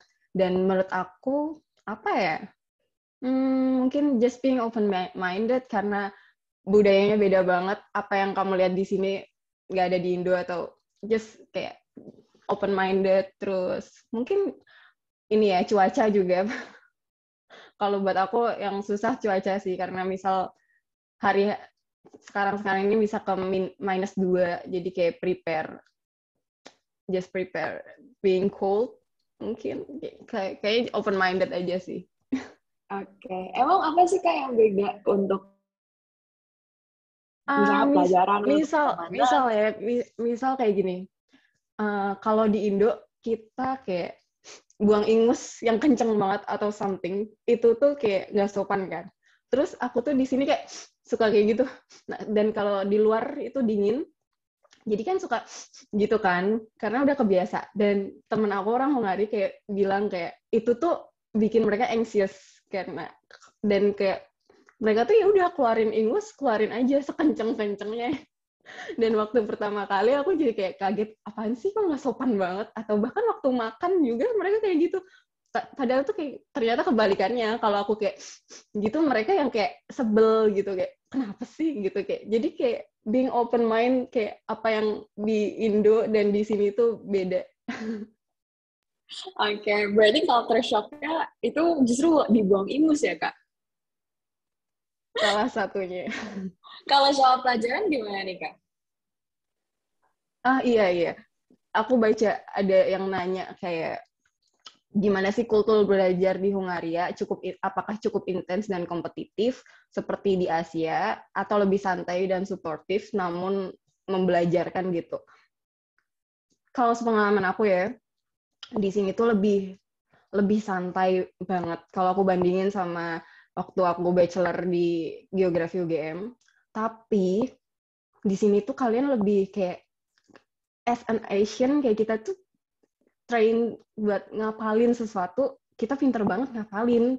Kayak tapi kita tuh nggak terlalu, kalau pengalaman aku ya, kita tuh nggak terlalu kayak critical thinking dan lain-lain. Dan di sini kayak aku tuh belajar banget kayak tanya tuh nggak apa-apa, tanya silly question even. Terus profesornya juga kayak kalau misal dia maparin sesuatu kayak misal teori, terus kayak fight my theory gitu, kayak kalian jangan nerima gitu aja.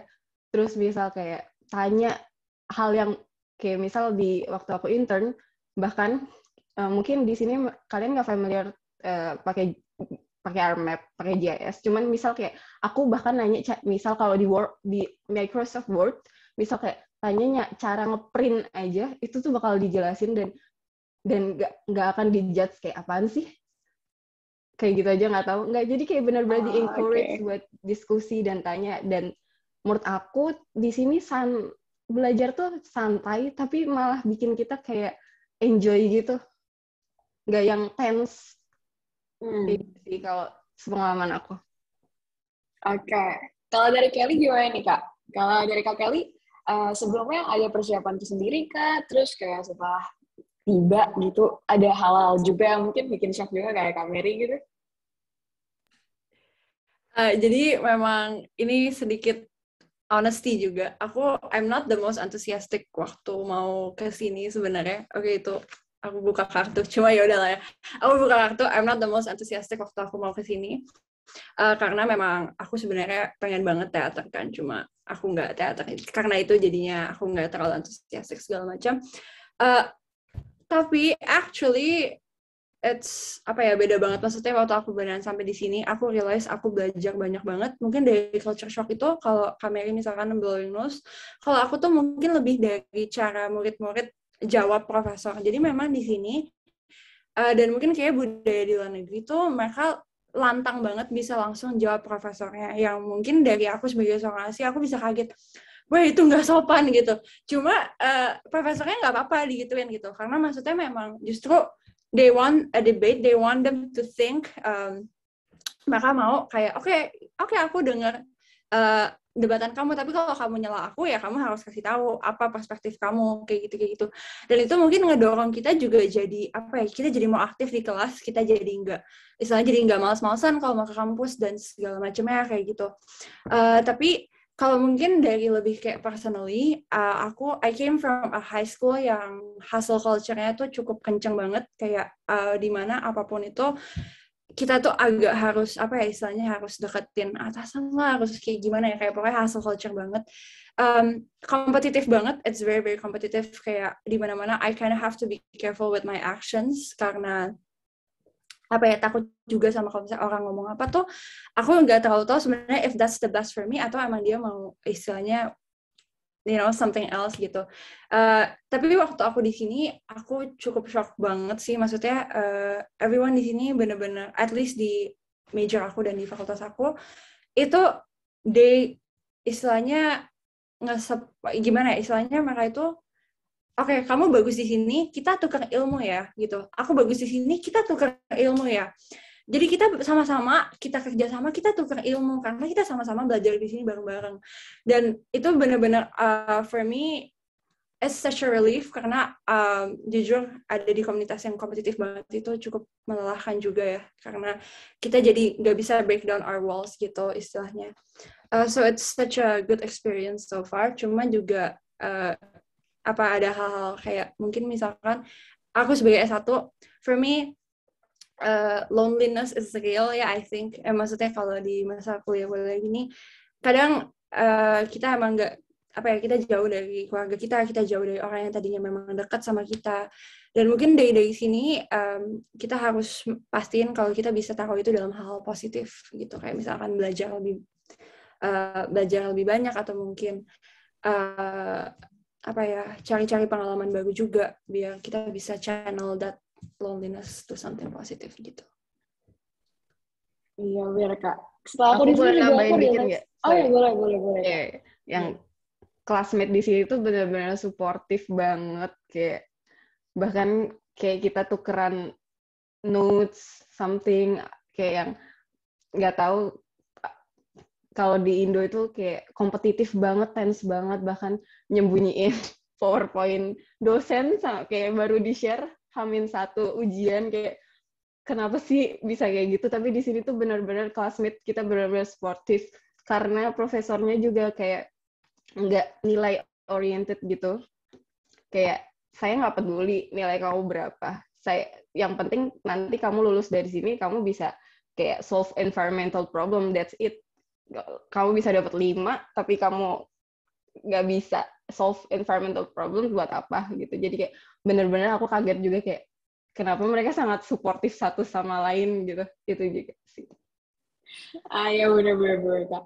Dan satu hal yang aku sadari juga setelah aku ada di sini, proses adaptasi ini emang sangat penting ya ketika kita belajar di luar negeri di sebuah tempat yang baru, mungkin sendiri juga di sini, kayak when loneliness strikes or when the culture shock strikes, bisa aja mau kita sepintar apa juga, ketika kita nggak bisa bersosialisasi atau ketika kita nggak bisa beradaptasi, akhirnya kayak ya your brain will only be your brain, because what important is about your adaptation and about your way to socialize kan. Nah, kalau aku jadi pengen nanya nih Kak, kayak mungkin kita balik lagi nih ke motivation letter. Tapi kalau misalnya hal-hal kayak gini nih, soal kayak misalnya adaptasi kita atau motivasi kita waktu di sini, atau mungkin keterbiasaan kita berada di lingkungan baru, apakah ini juga harus dimasukin motivation letter Kak? Mungkin dari Kak Kelly bisa bantu jawab untuk pertanyaan ini? Sorry, tadi agak putus-putus, boleh ngulangin sekali lagi nggak? Aku takut salah. Oke. Apakah hal-hal seperti ini, misalnya kayak kemampuan untuk beradaptasi, atau mungkin kemampuan untuk keberbedaan budaya ini harus ada di motivation letter juga, atau sebenarnya isi dari motivation letter tuh apa aja sih Kak? Gitu.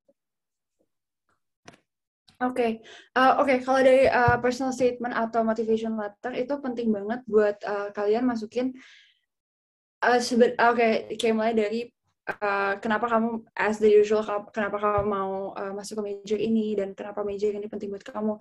Tapi itu juga penting buat actually bring up your upbringing. Kayak misalkan apa yang pada akhirnya ngebentuk kamu untuk bisa passionate ke suatu hal ini. Karena I feel like they really want to know kenapa sih kamu pilih ini, dan seberapa sih besar passion kamu, seberapa besar visi misi kamu untuk suatu hal yang kamu kejar ini. Terus biasanya implement kayak istilahnya plan kamu untuk 5-10 tahun ke depan itu apa. Dan untuk masalah culture shock atau apa, itu mungkin lebih ke itu sih, kayak terterain aja kenapa sih kamu mau kejar edukasi di negara ini, what are you expecting, and mungkin kalau dari tentang ngalaminnya gimana, nggak terlalu perlu dijelasin sih. Mungkin kalau motivation letter tuh lebih to your upbringing, about you in the past, and what makes you so interesting that maksudnya universitasnya itu bisa milih kamu gitu. And for me, another tip juga motivation letter, daripada kasih alasannya kayak I want to join this because of blah blah blah. Menurut aku daripada kayak gitu, itu template banget. Tapi justru daripada template banget, coba bikin storytelling. Jadi kayak mungkin bisa dimulai dari kayak one time I found a culture. One time when I visit China, I found a culture that is blah blah blah blah. Terus dari situ kamu elaborate your thinking, dan dari situ mereka juga bisa lihat gitu kalau misalkan cara mikir kamu tuh bagaimana segala macam. Oh, ini another tip, kalian harus banget coba dibantu sama college essay guy. Jadi itu dia ada banyak, ada gratis, pilih aja yang gratis, itu udah bagus banget. Jadi dia tuh guide step by step kayak bagaimana cara ngeluarin critical thinking kamu untuk nulis the best personal statement as possible gitu. And try to make like a deadline for yourself, karena aku tahu kamu bakal gatel banget untuk revisi terus, tapi entah nggak jadi guys. Jadi set a deadline for yourself juga gitu.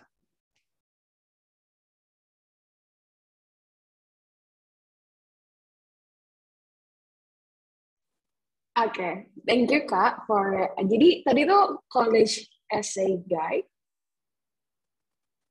Yes, college essay guide. Yes.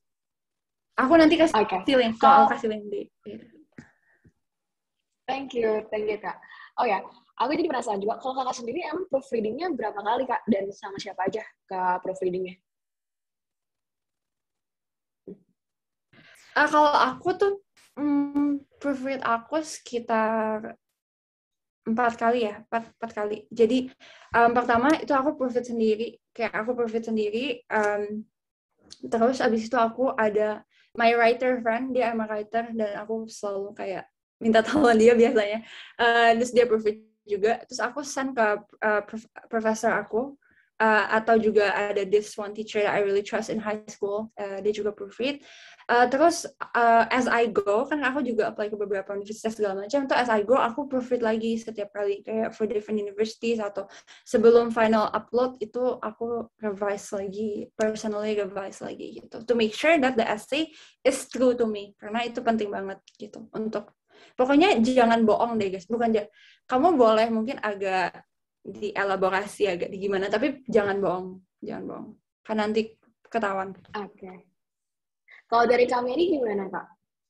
Untuk tips mungkin dari proofread atau content essay atau how to write it?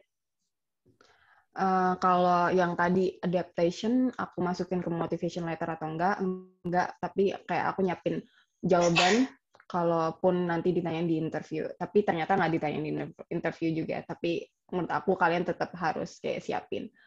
Terus kayak motivation letter, karena aku baru bikin kayak 3 hari sebelum, jadi aku cuma bisa proofread ke teman aku 1.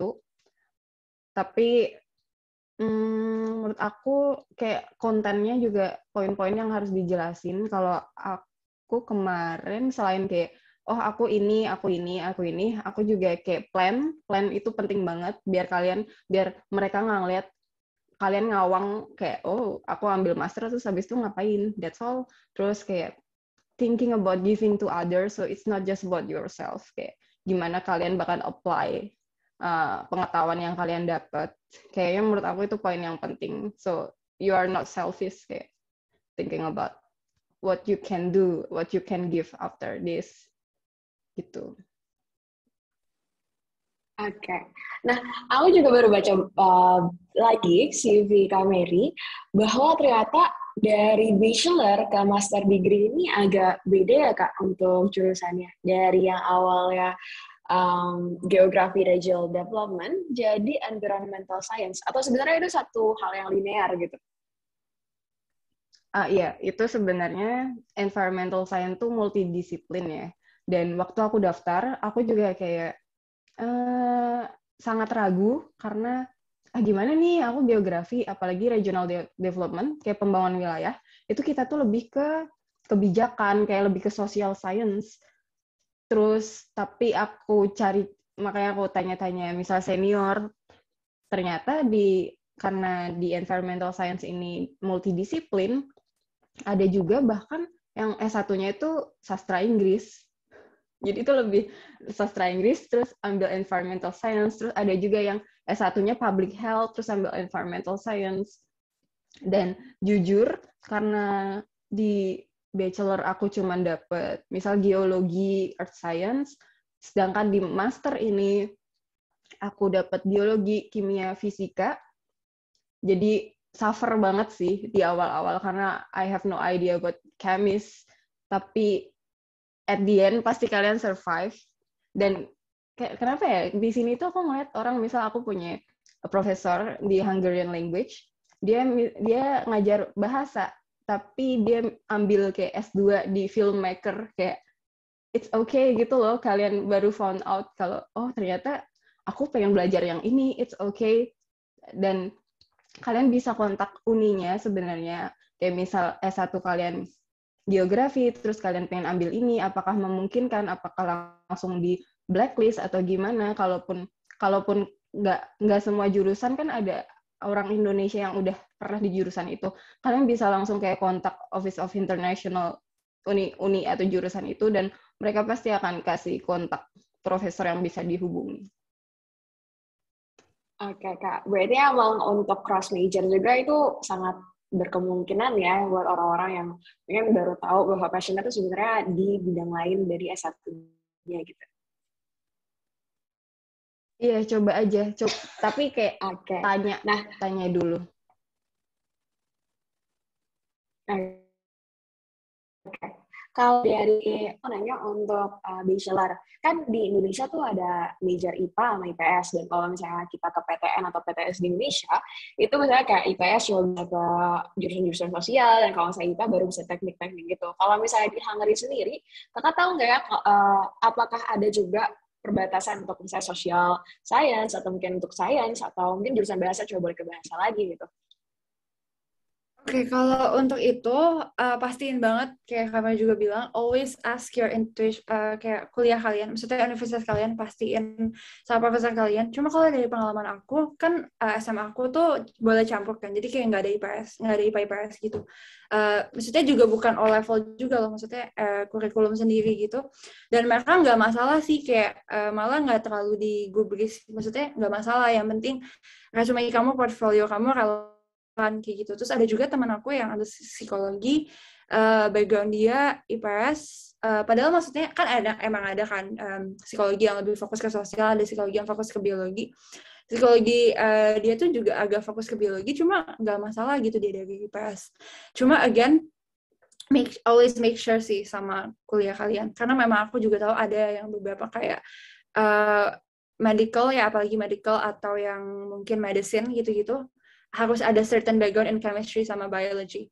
Jadi always pastiin. Oke, thank you Kak Kelly.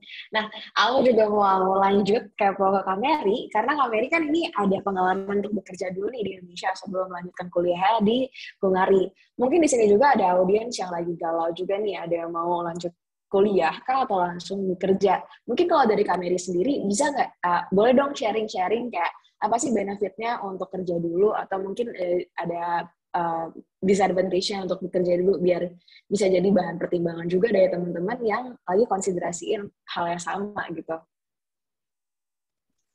Oke. Karena pertama background-nya aku sebenarnya kayak masih ragu mau master atau enggak kan. Jadi keinginan master tuh baru di akhir-akhir kuliah gitu. Tapi dalam menunggu untuk aplikasi beasiswa ini kan biasanya satu tahun sekali. Nah, aku juga mau sambil kerja, dan emang susah untuk apply beasiswa sambil kerja itu. Tapi kalian bisa misal di weekend, kalau kalian pulang kerja udah capek banget, it's possible kok, banyak yang kayak gitu. Dan karena mungkin kalau kalian udah yakin kayak, oh aku pengen jadi dosen nih, kayak udah tahu kayak kalian pengen apa, ya udah. Kalau misal kalian pengen jadi dosen kan phase-nya S1, S2, S3 gitu. Tapi kalau aku kan aku pengen sampai saat ini ya, kita nggak tahu kayak sampai saat ini sih aku pengen jadi profesional gitu. Jadi waktu itu aku pengen S2 di bidang ini biar aku bisa belajar tentang ini. Tapi aku juga pengen tahu gimana sih dunia kerja yang sebenarnya gitu. Karena setelah lulus pun di kerjaan tuh kita akan belajar jauh lebih banyak gitu loh. Jadi make sure dulu kalian yang kalian pengen itu apa. Oke, tapi ketika kakak udah masuk ke master degree ini setelah bekerja, ada nggak sih kak kayak, oh untung dulu gue kerja dulu nih, jadi ketika masuk ke materi jadi lebih ngerti kak, atau gimana nih kak, atau again it's a whole new world again, dan kayak sebenarnya it's not relevant between working and also studying, atau gimana ya kak? Kalau dari pengalaman aku ya, aku bersyukur banget udah pernah kerja, karena beda banget. Kayak misal di bahkan kalaupun sekarang aku master dan besok lagi aku masuk ke dunia kerja lagi, itu akan beda banget. Misal di universitas kalian akan lebih belajar ke teori, tapi waktu kalian nanti di kantor kayak how to solve this problem as efficient and effective, that's all gitu. Dan kayak how to interact with kayak teman setim gitu-gitu penting banget. Jadi kalau aku sih, kalau kalian memang pengen fokus banget untuk apply S2 atau S1 tanpa kerja ya nggak apa-apa. Cuman kalau kalian bisa, kayaknya it's a good idea too gitu. Oke. Nah, due to time limitation juga, mungkin sekarang aku bakal lontarin pertanyaan terakhir aku nih. Mungkin Kak Kelly dulu bisa jawab. Ada nggak sih kayak practical approach yang bisa dilakuin sama teman-teman yang lagi dengerin sekarang, yang mungkin lagi mau daftar juga stipendium untuk tahun ini, yang bisa dilakuin dan ini tuh kayak gongnya banget, dan waktu kakak lakuin ini, this is the thing that made you succeed to join the stipendium. Oke, kalau practical advice mungkin ini udah bosan mungkin, tapi cuma start. Habis ini yang belum start application segala macam, langsung start your application. Terus another practical advice yang ngebantu banget tuh, ini aku mungkin agak khusus ke art gitu, yaitu untuk untuk review your portfolio gitu. Maksudnya review your portfolio nggak cuma sama diri lu sendiri, tapi kayak beda-beda.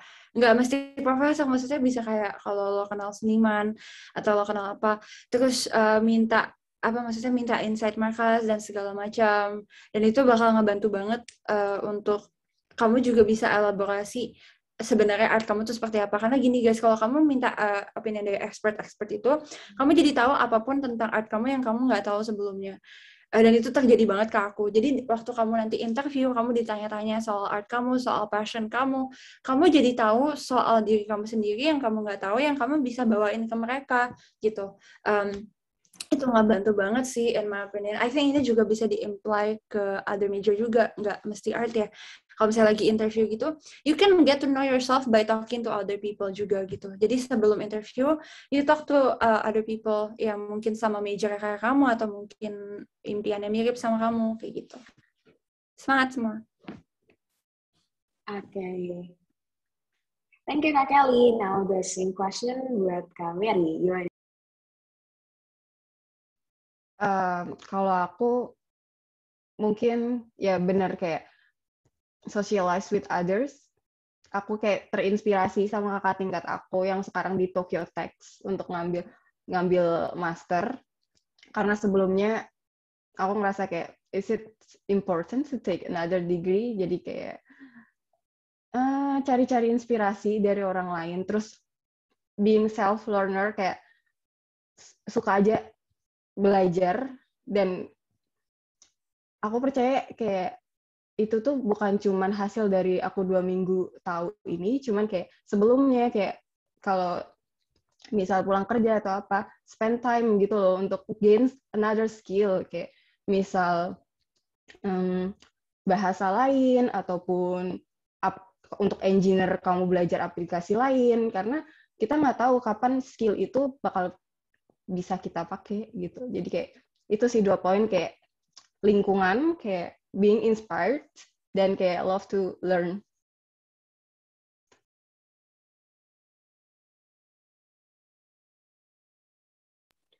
Berarti message yang aku dapat dari hari ini adalah you never be too late to start, but kalau misalnya kamu start sekarang, ya kamu start sekarang juga. Jangan lupa untuk tanya-tanya ke sekitar kamu, atau mungkin ke kakak-kakak PPI, ke kakak tingkat, networking, siapin semua dokumen, siapin mentor, siapin juga mungkin riset juga untuk Hungary itu kayak gimana, atau mungkin bisnisnya kayak gimana. Jangan malas untuk baca,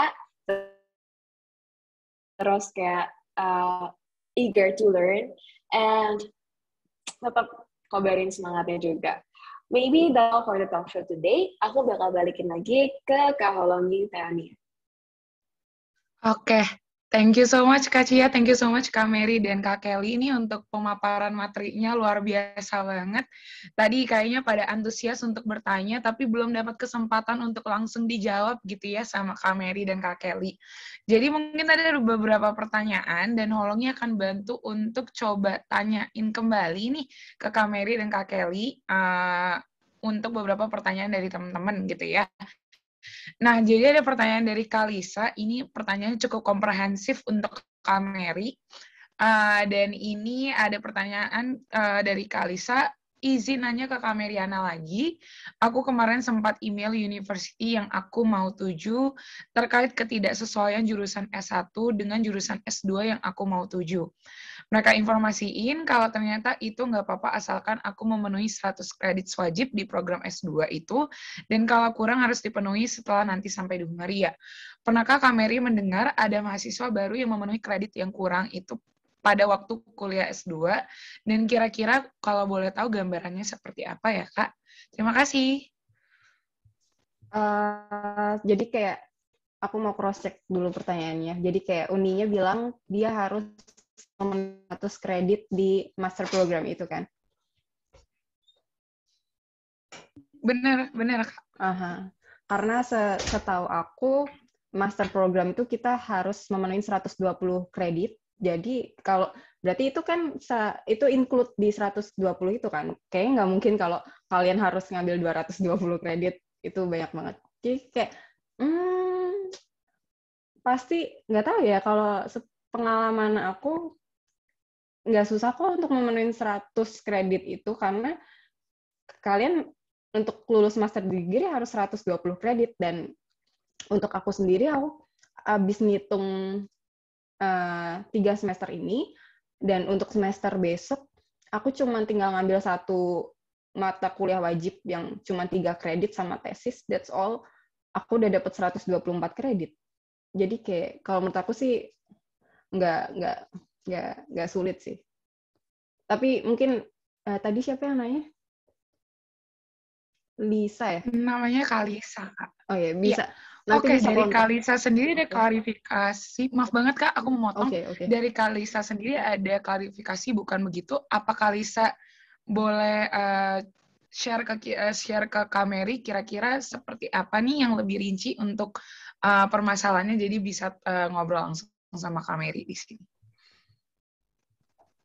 Oke.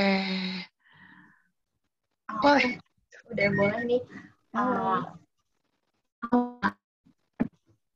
Oke, sebelumnya terima kasih buat kesempatannya. Jadi gini Kak, aku kan kebetulan S1-nya ini jurusan pendidikan biologi yang nanti tuh gelarnya SPD.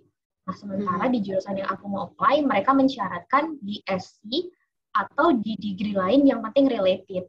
Nah, kategori related ini ternyata dari mereka ada aku harus memenuhi 100 kredit di mata kuliah yang udah ditetapkan mereka. Nah, setelah aku cek di S1 aku, ternyata yang sesuai dengan 100 itu baru 70 gitu. Dan mereka bilang, ada tetap kemungkinan lulus, tetapi yang 30-nya itu aku harus penuhin lagi gitu. Oke. Berarti, itu emang beneran gitu, Kak. Berarti kamu harus ngambil 150 kredit untuk lulus master ya? Gitu, Kak. Another 30 kredit. Kalau menurut aku sih masih mungkin ya, karena temen aku juga semester 1 atau semester 2, dia di Debrecen Environmental Science, terus dia pindah ke LT. Jadi ada beberapa mata kuliah yang dia harus ambil gitu. Kayak double lagi dia. Cuman misal dia ada satu lab course gitu yang tabrakan, jadi dia cuman ambil waktu examnya doang, terus materinya minta ke profesornya. Kayak masih bisa diomongin sih. Terus kamu mungkin bisa kontak lagi, kayak setelah kamu lihat bachelor certificate kamu, cuman kayak misal 70, terus aku harus ngambil 30 lagi, kayak menurut mereka itu memungkinkan atau enggak gitu. Misal 30 dibagi 4 semester gitu lah. Jadi kamu harus ngambil 15 kredit setiap ini. Dan S2-nya apa tadi?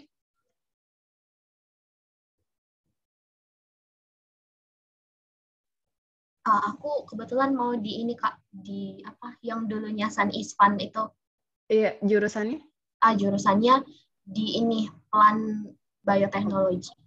Oke. Jadi kayak mungkin harus dikonfirmasi lagi, kayak dikomunikasiin lagi. Soalnya kalau kayak di bidang biologi kan harus banyak lab-nya ya, jadi lebih tricky.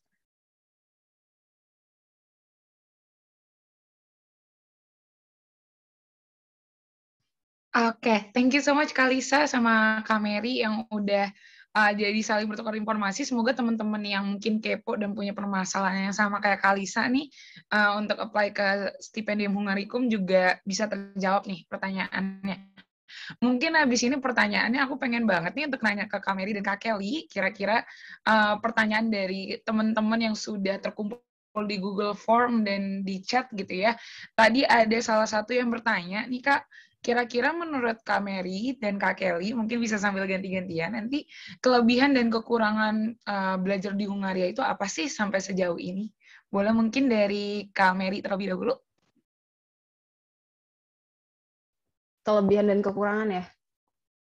Kelebihannya yang udah aku tadi bilang kayak benar-benar critical thinking itu kayak diasah, terus discussion, terus kayak jadi nggak malu tanya, karena kalau kadang kayak kalau di Indo kayak aduh tanya ini ntar dikira belum baca atau bodoh banget sih nggak tahu gitu. Tapi kalau mahannya karena di sini agak laid back terus santai gitu, kadang aku harus bikin deadline sendiri buat diri aku karena kayak kadang kebawa santai aja gitu sih kalau dari aku. Thank you so much Kak Mary. Kalau misalnya dari Kak Kelly, Holungnya boleh kepo nggak nih? Kira-kira sejauh ini kelebihan dan kekurangannya selama belajar di Hungaria itu apa sih? Kalau kelebihannya tadi udah banyak disebut ya selama materi itu. Cuma mungkin kalau dari kekurangan sih benar itu yang Kak Mary tadi bilang. Makanya caranya adalah kalian have to really know yourself dulu. Kayak get to know yourself, kalian tuh tipe orang yang kayak apa. Karena maksudnya kalau emang kalian orang yang nggak terlalu bisa self-motivation, itu memang agak susah sih di sini. Karena di sini, apalagi kalau misalnya kalian terbiasa dari lingkungan kompetitif kayak gitu, terus tiba-tiba ada di sini, itu agak susah banget karena di sini as we said is not very competitive kan. Jadi mungkin motivasi kalian akan hilang dan itu akan menjadi proses sendiri untuk mencari motivasinya seperti itu. Terus kekurangan lain, I have to be honest, mungkin dari sistem dari universitas aku dia masih belum terlalu ngebantu banget untuk international student karena banyak juga dari mereka yang sebenarnya nggak terlalu bisa ngomong bahasa Inggris gitu. And understand bahwa banyak orang Hungaria yang juga nggak selalu ya guys, banyak juga orang yang super baik banget. Cuma ada beberapa yang memang agak sarkastik dan mereka nggak terlalu ramah. Jadi kita sebagai orang Indonesia yang ramah banget tuh mungkin kadang agak gimana sih gitu. Cuma nggak masalah, itu bisa banget kalian adaptation dan segala macam. Oke, mungkin jadi terjawab ya teman-teman yang nanya kelebihan dan kekurangannya gitu ya sebelum memilih Hungaria. Yang pasti Hungaria itu negaranya keren dan bisa belajar banyak hal gitu ya, yang aku tangkap dari Kak Mary dan Kak Kelly. Mungkin pertanyaan selanjutnya aku pengen spesifik untuk Kak Kelly. Tadi setelah spesifik tentang S2, ini ada spesifik tentang S1 gitu ya. Jadi mungkin lebih relate sedikit ke Kak Kelly yang lagi menempuh bachelor juga lewat SH gitu. Jadi ada pertanyaan dari Rachel Princessa. Halo Kak, izin bertanya, apakah kita bisa apply SH tanpa ijazah SMA? Karena saya lulus dengan IGCSE O-Levels di kelas 10 dan ijazah diploma dari luar negeri. Terima kasih. Oke, aku mau nanya dulu ijazah luar negerinya masuk. Berarti kamu punya kan tapi ijazah luar negerinya? Oke, kalau dari pertanyaannya sendiri sih kurang terjabarkan dengan jelas nih Kak Kelly. Cuman mungkin Rachel mau sharing. Oh, lulus di Januari 2022, Kak, katanya Rachel. Oh, oke. Jadi nggak bisa ya kalau misalkan kalian belum ada ijazahnya, sebenarnya nggak masalah. Ijazah luar negeri itu nggak masalah. IGC level O segala macam, tapi again always confirm ke tempusnya. Cuma setahu aku itu nggak masalah. Cuma kalau kamu baru adanya lulus 2022 itu Oke, I'm not really sure. Cuma kamu coba pastiin dulu, kamu tanya sama Tempus. Cuma setahu aku tuh sebelum kamu apply, kamu udah harus ijazahnya itu harus ada masuk ke dokumen itu. Kamu nggak boleh sekolah di sini. Apalagi nanti kalau kamu udah nyampe sini, kamu nggak boleh sekolah kalau kamu nggak punya ijazah SMA gitu.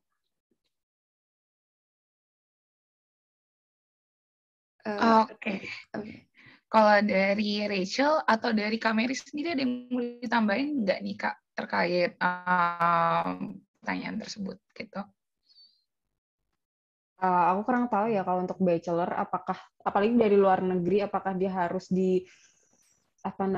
legalisasi dulu di Indo atau gimana? Dan ini lulus Januari 2022, jadi bakal dapet sertifikatnya Januari kan? Nah, itu sebelum deadline atau sesudah deadline? Kayak deadline-nya kan tanggal 15 gitu. Mungkin kalau dia lulus tanggal 5 Januari masih bisa dikejar, atau kontak Tempus aja dengan case kayak gini. Bisa jadi mereka lulus Januari masih bisa kekejar. Oke, sekiranya semoga menjawab ya Rachel untuk pertanyaan yang tadi kamu tanyain kepada Kak Kelly dan Kak Mary nih terkait ijazah dan sebagainya. Oke, mungkin ini agak sedikit repetitif tapi banyak banget Kak yang nanya tentang motivation letter nih. Mungkin tadi Kak Kelly sama Kak Mary udah kasih tips kalau bisa di-review dari teman-teman peers-nya gitu ya. Cuman kalau misalnya ada satu hal yang perlu banget di-input nih di motivation letter, kira-kira menurut Kak Mary sama Kak Kelly apa sih? Dan kenapa nih kalau boleh tahu? Jadi teman-teman bisa punya gambaran mungkin ya sebelum nulis motivation letter, sebenarnya apa banget yang penting dan dilihat oleh para interviewers atau yang lihat dari sisi beasiswanya gitu ya. Mungkin boleh sharing dari Kak Kelly ini, kira-kira apa sih Kak yang paling dilihat banget? Yang paling dilihat banget itu sebenarnya upbringing kalian. Jadi kayak apa yang akhirnya ngebawa kalian ke situ, apa passion kalian, terus foundation apa yang akhirnya membawa kalian untuk memilih major itu atau sekolah itu. Terus kalian elaborasi lebih ke mungkin significant memory atau significant occurrence yang istilahnya change your perspective banget. Terus jadi nunjukin how diverse you are, nunjukin kualifikasi kalian gitu. Dan kadang sebenarnya di resume, maksud saya di motivation letter tuh nggak selalu harus istilahnya menyombongkan prestasi atau gimana. Cuma daripada menyombongkan prestasi, yang paling penting tuh show who you are sih. Karena mereka dan craft your writing as well as possible, karena orang-orang yang ngelihat akhirnya review motivation letter kamu itu, mereka bisa lihat dari cara kamu nulis, dari cara kamu merangkai kata, dari cara kamu, perspektif kamu itu, they will see gitu. Value kamu tuh mereka bakal lihat dari situ gitu. Oke, thank you so much Kak Kelly. Nah, kalau menurut Kak Mary sendiri, kira-kira apa nih Kak yang mungkin important banget untuk ditulis di motivation letter Kak? Kalau menurut aku mungkin 3 poin ya. Pertama, reason. Kayak itu harus kuat banget dari title-nya aja, motivation letter. Apa sih alasannya? Terus plan ke depannya, dan what makes you interesting dibanding kayak aplikasi yang lain. Itu sih. Oke, thank you Kak. Mungkin jadi bisa ngejawab pertanyaannya Kak Sherlinda nih ya, yang tadi pertanyaan dari Holongnya. Jadi ada step by step paragraf yang tadi juga udah dielaborate sama Kak Mary dan ditambah nih sama Kak Kelly, kira-kira showcasing diri kita itu gimana gitu ya. Jadi ada tadi pembagian paragrafnya memang mungkin reason, baru kayak jadi showcase tentang diri kita, dan bisa diceritain juga apa motivasinya untuk apply di Hungaria gitu. Nah ini mungkin selanjutnya aku mau menanyakan pertanyaan yang pastinya ditanyain sama seluruh penerima scholarship sih sebenarnya Kak. Sejauh ini kalau Hungaria itu biaya hidupnya murah atau gimana sih Kak? Untuk have fun masih bisa nggak nih dengan hadirnya biaya-biaya beasiswa dari Stipendium Hungarikum? Sejauh ini gimana Kak kalau biaya hidup selama kuliah? Mungkin dari Kak Mary terlebih dahulu. Maaf banget aku belum mempersilahkan. Oke, kalau dari pengalaman aku yang tadi udah aku bahas ya, 40 flat, 40.000. Kalau kalian tinggal di dorm ya udah itu cukup. Cuman kalau flat agak tricky, apalagi di Budapest. Terus groceries, jadi biaya hidup di sini itu tuh mirip di Jakarta mungkin ya. Kayak di Europe tapi mirip Jakarta sebenarnya. Tapi misal groceries di sini kayak lebih gampang karena kayak mereka tuh di package lebih kayak untuk makan individual gitu loh. Sedangkan kalau misal di Indo semakin kalian beli banyak semakin murah gitu. Jadi kayak kalau masak tuh jauh lebih murah dibanding makan di luar pastinya. Misal kayak makan paling murah di sini kayak wartegnya itu 50.000 lah sekali makan. Ya gaya hidup itu. Kalau kalian bisa, terus mungkin kalau entertainment-nya bisa, kalau summer kalian ya udah ke taman aja, piknik atau keluar kota cuman bayar tiket kereta gitu.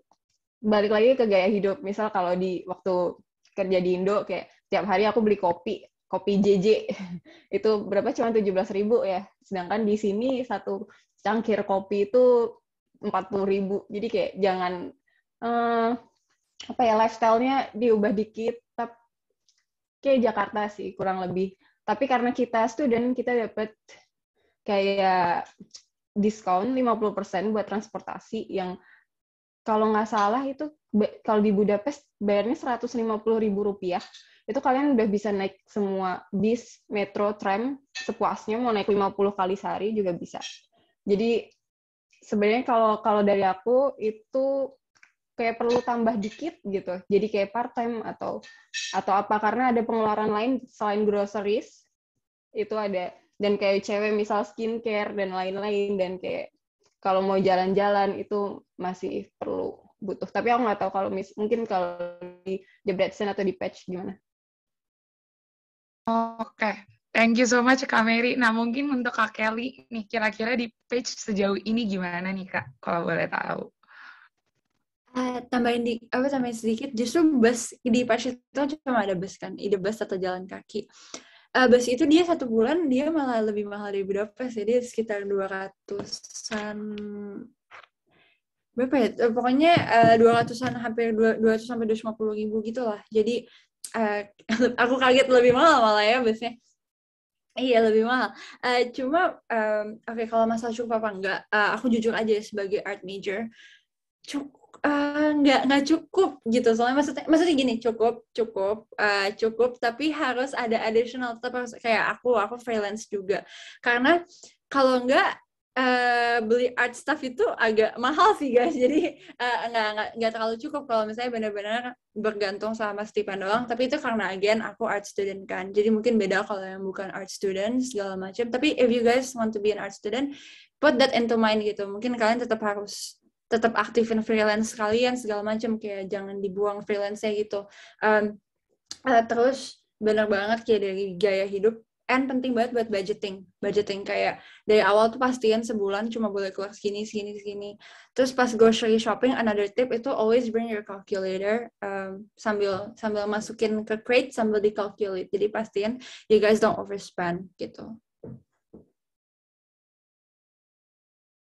Oke, berarti kalau misalnya yang aku tangkap nih, kalau misalnya biaya untuk hidup masih mencukupi, tapi kalau misalnya additional things, kayak misalnya kita harus beli kebutuhan untuk belajar dan sebagainya, itu mungkin butuh biaya tambahan gitu ya Kak. Dan ya tadi presentasi dari Kak Mary untuk cari intern di Hungaria juga sudah dipaparkan secara jelas gitu ya. Jadi mungkin teman-teman yang takut gak ketemu intern, tadi boleh di-apply tuh tipsnya, atau boleh nanya langsung sama Kak Kelly, gimana cari freelance gitu ya, sambil kuliah tetap sambil freelance-nya juga tetap jalan. Oke. Banyak banget sebenarnya pertanyaan, tapi waktu kita juga udah mepet banget, dan tadi banyak juga pertanyaan yang sudah terjawab selama sesi talk show-nya berlangsung. Sekali lagi Olongi mau bilang thank you so much buat Kak Mary dan Kak Kelly yang udah bantuin teman-teman semuanya di sini yang udah kepo tentang SH, udah kepoin tentang even lifestyle ataupun bahkan hal yang lebih serius terkait pembelajaran, terkait tentang intern dan sebagainya. Thank you so much. Semoga Kak Mary sama Kak Kelly tetap sehat selalu, tetap jaga kesehatan, karena ini negara biru lagi pada coronanya makin naik, jadi tetap jaga kesehatan semuanya. And thank you so much. Jadi sebelum kita tutup, mungkin Holongi boleh request cekrek-cekrek gitu ya, foto-foto biar kita bisa dokumentasi acara kita ini sudah berjalan sampai selesai gitu ya. Mungkin Holongi boleh minta bantuan atau Holongi aja yang screenshot juga nggak apa-apa nih. Di Holongi ada 2 slide. Jadi teman-teman boleh banget untuk turn on the cam, karena jarang banget nanti kita bisa ketemu kamera sama Kak Kelly, mungkin ketemunya bisa lewat Instagram atau personal chat, jadi bisa nanti komunikasi langsung, tapi untuk Zoom-nya mungkin ke depannya lagi nih kita bisa ketemu. Jadi boleh banget untuk turn on the cam, nanti habis ini boleh di-post di Instagram story kalau misalnya udah datang ke acaranya PPI Hongaria. Dalam hitungan 3, 2, 1. Oke, sekali lagi dalam hitungan 3, 2, 1.